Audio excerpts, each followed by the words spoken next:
My name's Kirsty Harrison and I'm currently a first year student studying instrumentation and control maintenance at Edinburgh College.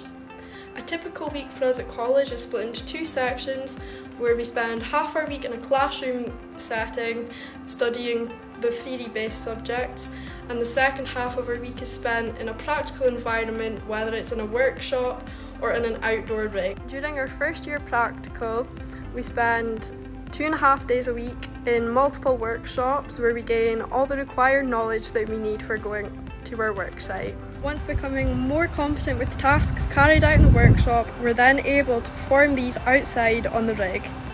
The rig simulates a real-life system and allows us to get a better knowledge and understanding of why we're doing what we're doing and the effect that it can have on the overall system.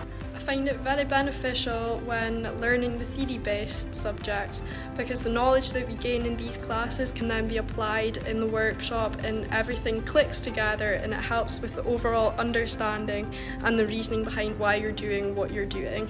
Upon completion of the OGTAP course, I hope to develop my knowledge and understanding even further and climb the employment ladder. I want to gain a wider range of skills and knowledge as well as do some travelling through my work. I enjoy practical based activities and I'm very much a hands-on learner, so I'm looking forward to going to the work site where I can further develop my skills and knowledge.